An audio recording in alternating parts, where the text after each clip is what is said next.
આજની ધર્મકથા. પ્રણામ. પંડિત શ્રી વીર વિજયજી મહારાજ અને એમણે રચેલી 64 પ્રકારની પૂજા. 8 પ્રકારની પૂજા, એક એક પૂજાની 8 ઢાળ, એવી 64 ઢાળ જેની અંદરમાં રચી છે તેવી આ પૂજા.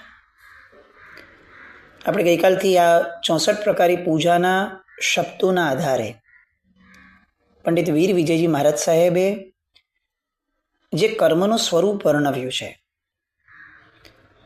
એ કર્મના સ્વરૂપ અને એના નિવારણ માટેના આયામો જે એમણે બતાવ્યા છે લોજિકલી, એ આયામોને સમજવાનો પ્રયત્ન કર્યો. કેટલાક શ્રોતાઓનો રિસ્પોન્સ બહુ સારો આવ્યો કે આ આધારે આવી રીતે કરવું જ જોઈએ અને બહુ આનંદદાયક છે. વાત સાચી છે. પ્રશ્ન એ પણ થતો હતો કે આપણે બોલીએ તો ધર્મ કથા છે, તો કથા સિવાય, કથાના આલંબન સિવાય આ વાતો કઈ રીતે કરવી? આ સત્સંગ હોય તો બરાબર છે, પણ કથાનું આલંબન જ ન હોય એવી વાતો ધર્મકથાના નામે કરવી, એ થોડો પ્રશ્ન થતો હતો. પણ પછી એવું પણ લાગ્યું કે ધર્મની વાતો એ સ્વયં કથા સ્વરૂપ છે. અને એમાં પણ જ્યારે પંડિત વીર વિજયજી મહારાજ થોડી તાત્વિક કથાઓ કરતા હોય તો આ કથાઓને વિરામ આપવામાં આપણે થોડું અટકવું જોઈએ. એક બહુ સામાન્ય વિચાર ગઈકાલે વાંચતા આવતો હતો, થોડો સ્પીડ થોડી ફાસ્ટ રાખેલી હતી, પણ વિચાર એવો આવતો હતો કે આવા ઉત્તમ શબ્દો વિના થતી આપણી રોજની પૂજા, આવા ઉત્તમ આયામો, વિચારો, તર્કો, એના વગર થતી આપણી રોજિંદી પ્રક્રિયાઓ એ જિંદગીભર કરશું ને, કદાચ કરોડ વર્ષનું આયુષ્ય થાય ને જિંદગીભર કરશું ને તો પણ એ ક્યારેય આત્માને સ્પર્શશે કે નહીં એવો પ્રશ્ન થાય છે. આવા આશયો તો આપણને ખબર જ નથી ને આપણે ક્રિયાઓ એમને કરી રાખ્યા હતા. અને અહીંયા પંડિત વીર વિજયજી મહારાજ સાહેબે જે એક સૂક્ષ્મ વર્ણન કર્મની પ્રકૃતિને ભેદવા માટેનું કર્યું છે, એ વાંચીએ તો એવું થાય કે વર્ષો સુધી કદાચ આ કથા ચલાવીએ તો પણ આ રહસ્યોને ઉકેલવામાં આપણે નિષ્ફળ જશું. એમણે ગઈકાલની છેલ્લી જ્ઞાનાવરણીય કર્મની છેલ્લી ફળ પૂજા હતી, એમાં કેટલીક સરસ વાત એમણે લખી હતી. આમ બહુ સામાન્યથી ફળ પૂજા શા માટે, તો એમણે બહુ સરસ લખ્યું હતું કે જ્ઞાનથી સાસ ઉસાસમાં કઠિન કર્મ ક્ષય જાય, ફલવંચકતા તસટળે યોગાવંચક થાય. ફળ પૂજા શેની માટે છે? આમ બહુ સામાન્ય અર્થ થાય કે ભાઈ મારી જિંદગી નિષ્ફળ જાય છે પ્રભુ, તો તું મને મારી જિંદગીનું ફળ આપ, મને આ મનુષ્યપણાનું ફળ આપ. આ બહુ સામાન્ય વાત છે, પણ એને જ્યારે તત્વથી ઊંડાણની અંદરમાં આપણે લઈ જઈએ ત્યારે યોગની 8 દ્રષ્ટિઓમાંની સૌથી મહત્વની દ્રષ્ટિ એવું કહે છે કે જીવ ક્યારે યોગની ભૂમિકામાં આવે છે કે જ્યારે યોગાવંચક થાય. યોગાવંચક કઈ રીતે થાય, ક્યારે થાય? તો કે જ્યારે એ મન વચન કર્મના યોગો જે છે એની પાસે એ યોગો એને નિષ્ફળ જતા કઈ રીતે અટકાવવા એવો તત્વ નિર્ણય કરશે, ત્યારે એને જે યોગ હવે મળશે એ બધા યોગને એ સેવનારો બનશે. આ યોગાવંચક પણ બહુ સામાન્ય સ્થૂળ અર્થોની વાત કરીએ તો અહીંયા વીર વિજયજી મહારાજ સાહેબ એમ કહે છે કે આ ફળ પૂજા એ જીવને જો એ આશયપૂર્વક કરવામાં આવે તો યોગાવંચક પણ આપે છે. બહુ મોટી વાત છે આ. આપણે આખી જિંદગીમાં જે કરીએ છીએ એમાં મનુષ્યપણાનો ગોલ આપણે સમજતા જ નથી અને ફક્ત કરીએ છીએ. અને એટલે જ એમણે ગઈકાલે જે આપણે ચર્ચેલું એ વાત છેલ્લે એમણે લખી, તેલી બળદ પરે કષ્ટ કરે, જીવ વિના શ્રુત લહેર, નિષેધીન નયન મિચાણે, ફરતો ઘેરનો ઘેર. પેલું ઘાંચીના બળદની જેમ આપણે મનુષ્યપણું જ્યારે પૂરું થતું હશે, છેલ્લી ક્ષણ હશે, અને જ્યારે કોઈ જ્ઞાની કદાચ પ્રાપ્ત થાય ને આપણે પૂછીએ કે પ્રભુ આ 70-80 વર્ષના આયુષ્યની અંદરમાં સાહેબ ઘણા સુકૃતો કર્યા, ઘણી પૂજાઓ કરી, ઘણી રીતે પ્રભુને સેવ્યા, પ્રભુ કેટલો આગળ વધ્યો મારા મોક્ષની માર્ગમાં, અને એ સમયે કોઈ જ્ઞાની આપણને આવો શબ્દ ન કહી દે, આવા વેણ ન કહે કે ભાઈ ફરતો ઘેરનો ઘેર, આવું ન થાય એ માટેનો આ પ્રયત્ન છે. જ્ઞાનીને સુરતરુ ઉપમા, જ્ઞાનથી ફળ નિર્વાણ. બહુ સરસ વાતો. આ પેલી ઢાળ આપણે પૂર્ણ કરી ગઈકાલે. આજે બીજી ઢાળનો પ્રારંભ કરવો છે, દર્શનાવરણીય કર્મ. મૂળમાં એમણે બહુ સરસ લખ્યું છે કે રોજની એક ઢાળની પૂજાઓ આપણે ત્યાં ભણાવાતી હતી. આપણે ત્યાં કેમ આ 8 ઢાળો, એની સાથે રિલેવન્સ શું આવતું હતું? તો કે અષ્ટાનિકા ઉત્સવ. આપણા અષ્ટાનિકા ઉત્સવની અંદરમાં રોજની એક ઢાળ અને રોજની એક પૂજા, એક કર્મ, એની પૂજા, 8 પ્રકારની પૂજા એક કર્મના વિદારણ માટે થતી હતી. તો 8 દિવસનો ઉત્સવ કેમ? તો કે 8 કર્મના વિદારણ માટેની પૂજાઓ ભણાવાતી હતી. હવેના આપણા અષ્ટાનિકા ઉત્સવની અંદરમાં તો દરેક વ્યક્તિને એવું સૂચે છે કે હું કંઈક નવું આયોજન શોધું. આ તો પહેલાં દીક્ષાર્થીના પ્રોગ્રામમાં થયું હતું, તો આપણા દીક્ષાર્થીના પ્રોગ્રામમાં કંઈક નવું કરીએ, અષ્ટાનિકા ઉત્સવ કરીએ. પણ અષ્ટાનિકા ઉત્સવ એ નિત નવા આયામોથી થવા જોઈએ. હવે આપણા સમજણના સ્તર પ્રમાણે આપણે આયોજનો કરીએ અને એના કારણે આયોજનની ગરિમાઓ ઘણીવાર નંદવાય, એવું પણ થાય. અને બહુ બધા આયોજન આવા થવાના કારણે આયોજનનું મહત્ત્વ જે છે મનમાં, એ જ ઘસાતું જાય. લોકો એને પણ એક વ્યવહાર બનાવી લે અને ભાઈ જવું પડશે એવું વિચારીને જાય. આપણા પૂજનો, આપણે એક આયોજનો, અત્યારના અનુષ્ઠાનો, આ બધાની પરિસ્થિતિ સમજીએ તો આપણને એમ લાગે બહુ માંદા થઈ ગયા. વિષય બીજો છે એટલે એના ઊંડાણમાં જવા કરતાં પ્રશ્ન આ થાય કે અષ્ટાનિકા ઉત્સવ કેમ થતા હતા? તો કે હવે પહેલા દિવસે આપણે જ્ઞાનાવરણીય કર્મની પૂજા ભણાવી, બીજે દિવસે આપણે દર્શનાવરણીય કર્મની પૂજા ભણાવવાની. આ પૂજાની અંદરમાં એમણે રિક્વાયરમેન્ટ બહુ સરસ મૂકી છે કે આ પૂજાઓને લગતી જે પણ જરૂરિયાતો છે એમાં કયા દ્રવ્યો જોઈશે. તો નદીના જળ, ચંદન, કેસર, મરુઆ અને ડમરાના ફૂલ, અષ્ટાંગ ધૂપ, 9 દિવેટનો દીવો, કમોદના ચોખા, નૈવેદ્ય અને ફળ. આ કમોદ નામની ચોખાની પ્રજાતિ છે.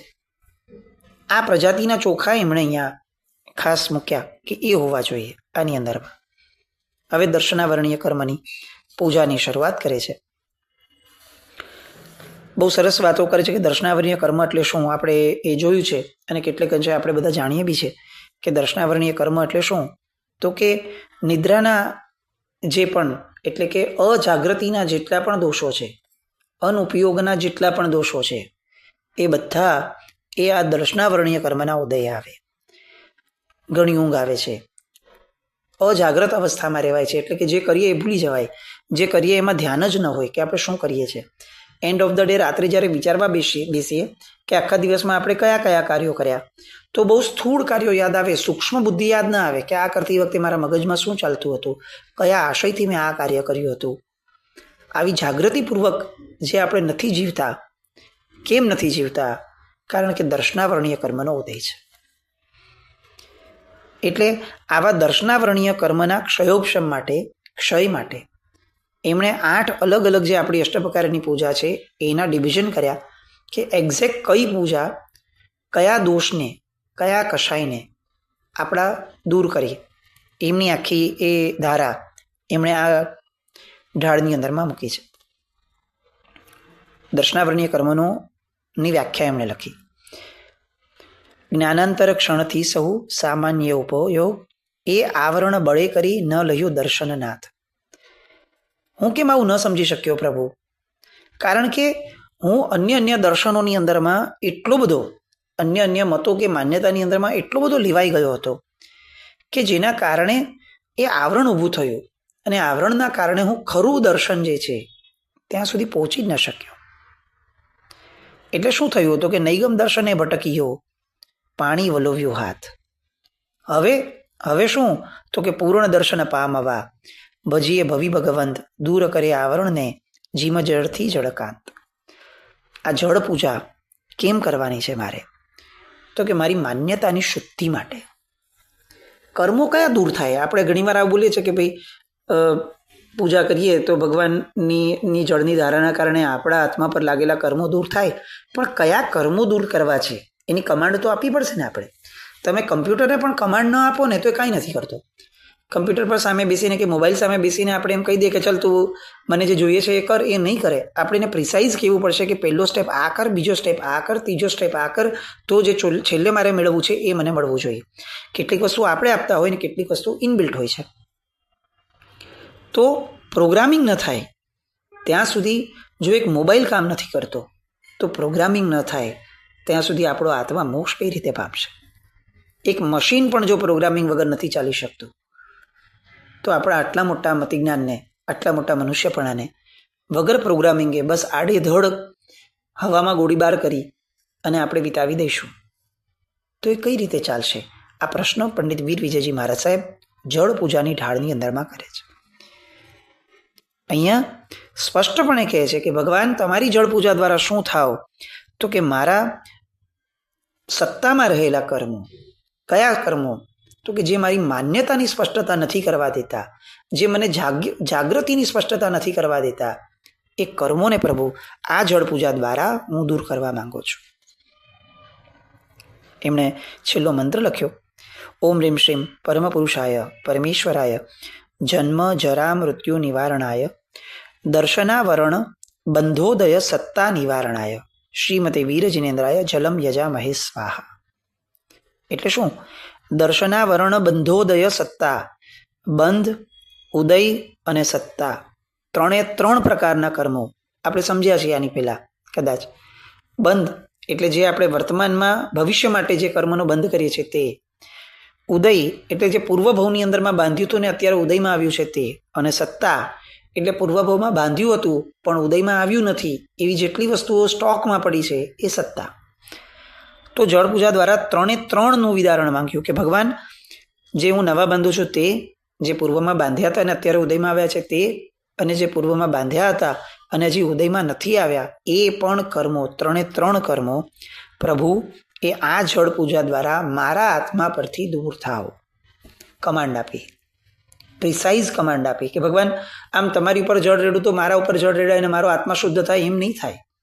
મારે સ્પેસિફિક મારા આ ક્રિયાને મારે કમાન્ડ આપવી પડશે કે જો મારા આત્મા પર ચિક્કાર કર્મો પડ્યા છે એમાંથી એક્ઝેક્ટ આ જે છે ને દર્શનાવરણના કર્મો એ આ જળ પૂજા દ્વારા દૂર થાવ. આવી કમાન્ડ પ્રિસાઇઝ અહીંયા આપે છે. કેમ આવું કરે છે? આટલો બધો જ્ઞાનનો મહિમા કેમ દેખાડ્યો? તો ત્યારે કહે છે કે જ્ઞાન નયન કરી દર્શન દેખે તે પ્રાણી વડભાગ. અને પછી આખી કર્મની વાતો કરે છે. આપણી માટે થોડી હેવી છે પણ કર્મની આખી બંધ, ઉદયને સત્તા, એના બધા પ્રકૃતિની વાતો કરે છે. દર્શનાવરણમાં કર્મ કેવું છે? જે લોકો કર્મગ્રંથ ભણ્યા છે એને ખ્યાલ આવશે.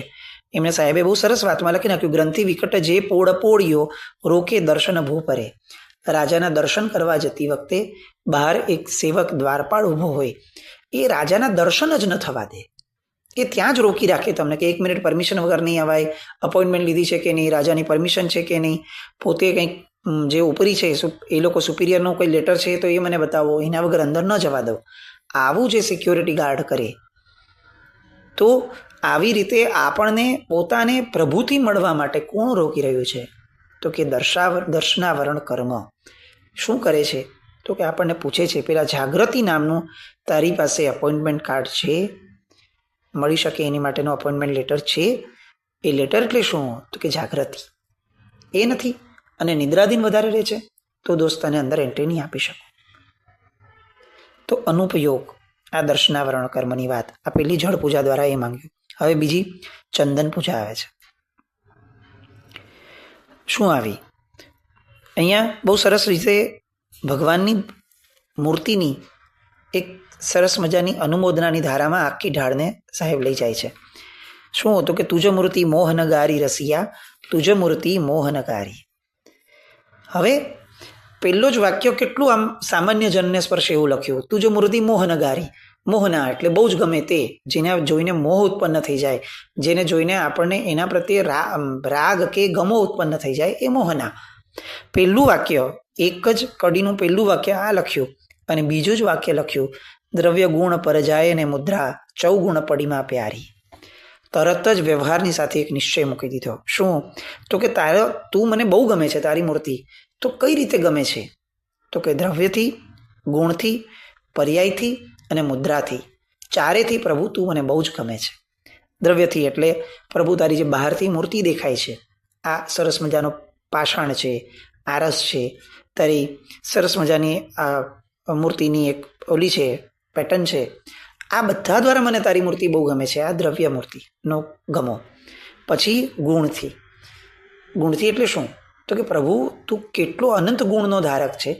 તારી આ મુદ્રા, તારી આ મૂર્તિ મને એવું કહે છે કે તે અનંત ગુણ પોતાના પામ્યા છે, એટલે હું તને પૂજું છું. તો ગુણથી પ્રભુની ભક્તિ કરવી એ ગુણનો પર્યાય થયો. ત્રીજો પર્યાય આવશે. પર્યાયથી તને પૂજું છું. કઈ રીતે? તો કે પ્રભુ તારા આર્હંત્યનો પર્યાય, તારા સિદ્ધત્વનો પર્યાય, એને હું પૂછું છું કે પર્યાય દ્વારા તે અમારી પર ઉપકાર કર્યો છે. એ પર્યાય દ્વારા તે પોતાના આત્મા પર ઉપકાર કર્યો છે. તો એ પર્યાયની હું ભક્તિ કરું છું. અને ચોથી ભક્તિ છે મુદ્રા. આ જે એક્ઝેક્ટ મુદ્રા છે ને, હવે આ વિષયો લાંબા છે. કદાચ આપણે હું ગઈકાલે જવું વિચારતો હતો કે 1200 દિવસ ઓછા પડે જો આ 20-20 મિનિટ ગણીને, તો એટલું બધું રહસ્ય આ ઓલામાં છે. આપણે થોડી સ્પીડમાં એટલા માટે લેવાનું વિચારીએ છીએ કે નહીં તો આ પૂરું જ નહીં થાય. પણ એટલો બધો આનંદ છે એક એક શબ્દની અંદરમાં. તમે જુઓ, ચતુર્મુખ ભગવાનની ભક્તિ કેમ કરવાની? તો એમણે આ લખ્યું, દ્રવ્ય ગુણ પરજાઈને મુદ્રા ચૌગુણ પડીમાં પ્યારી. આ 4 ગુણ દ્વારા 4 ગુણની ભક્તિ કરવાની છે. એટલા માટે ચતુર્મુખ આલંબન જોઈએ છે. એટલે પરમાત્મા સમવસરણમાં કેમ 4 મુખ થઈને બેસે છે? ચારે દિશામાં દેખાય એટલે? તો કે ના, એટલા માટે કારણ કે આ 4 વસ્તુઓ દ્વારા, 4 પદ્ધતિ દ્વારા પ્રભુની ભક્તિ કરવાની છે. કઈ 4? દ્રવ્યથી, ગુણથી, પર્યાયથી અને મુદ્રાથી. મુદ્રાથી એટલે શું? તો કે ભગવાનની આ જે મુદ્રા છે ને, કેટલી શાંત મુદ્રા છે, કેટલી પ્રશાંત મુદ્રા છે, કેટલી નિર્મળતમ મુદ્રા છે. ભગવાનમાં ન રાગ દેખાય છે, ન દ્વેષ દેખાય છે. કેવી ઉપશાંત પ્રકૃતિની આખી આ મુદ્રા છે ભગવાનની. ક્યાંય કોઈ શસ્ત્રો નથી, તો ક્યાંય કોઈ ભય પણ નથી. આ બધી જ વસ્તુઓ આ મુદ્રા થકી જે પ્રદર્શિત થાય છે, એ મુદ્રાની ભક્તિ. એ પ્રમાણે અહીંયાથી આખી દર્શનાવરણીય કર્મની ચંદન પૂજા જે કરી, એ ચંદન પૂજાની વાત અહીંયા આખી મૂકે છે. છેલ્લે બહુ સરસ લખે છે કે જયણાયુત ગુરુ આગમ પૂજો જીનપડીમાં જયકારી. અને છેલ્લે એવું કહી દે છે કે ભગવાન શ્રી સુભવીરનું શાસન વર્તે 21 વર્ષ હજારી. 21,000 વર્ષ સુધી હે વર્ધમાન સ્વામી ભગવાન તમારું જે શાસન ચાલવાનું છે એ કેવી રીતે ચાલશે? તો જયણાયુત ગુરુ આગમ પૂજો, આ લોકો ચલાવવાના છે. અને છેલ્લે જીનપડીમાં જયકારી.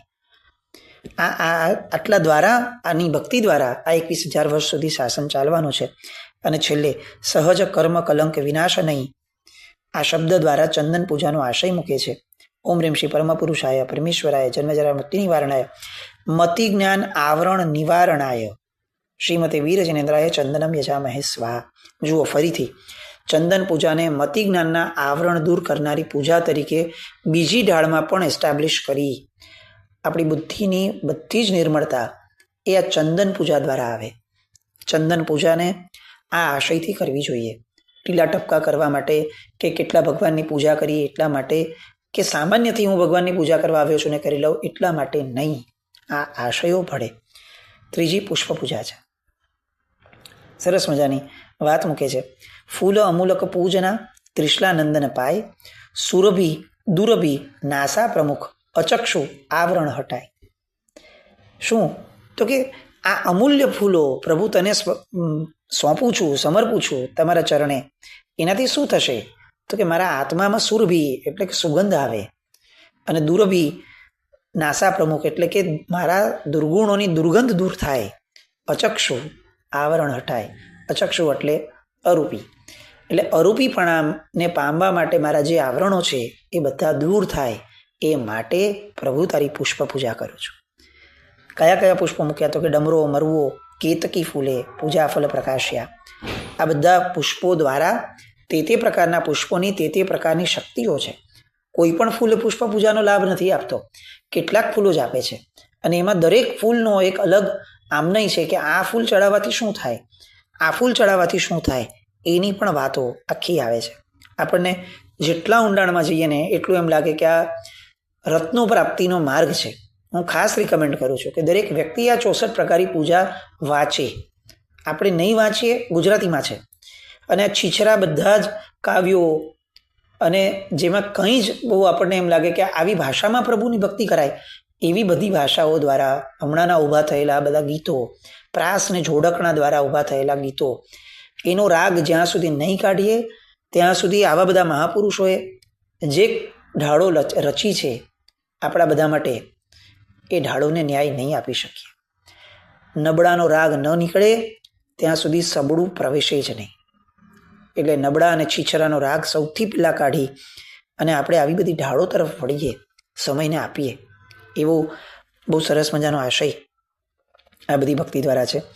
અને આ પુષ્પ પૂજાથી અટકી જેટલું થાય એટલું આપણે આગળ વધવાનો પ્રયત્ન કરતાં કરતાં પણ મૂળમાં આ દર્શનાવરણ કર્મની જે બીજી ઢાળ છે, બીજી પૂજાનો, એની અંદરમાં આપણી અજાગૃતિ, અનુપયોગ, અનઅવેરનેસ, એના ઉપર ઘા થાય અને એની માટે ક્રમબદ્ધ રીતે કઈ કઈ પૂજા આપણને ક્યાં કામમાં આવશે એ પંડિત વીર વિજયજી મહારાજ સાહેબના મુખેથી, એમના હૃદયથી આપણે સાંભળીએ. એની માટે ફરી આવતીકાલે મળીએ. જીના કંઈ પણ બોલાય તો મેં ચાવી દુકડમ. જૈનમ જયતિ શાસન.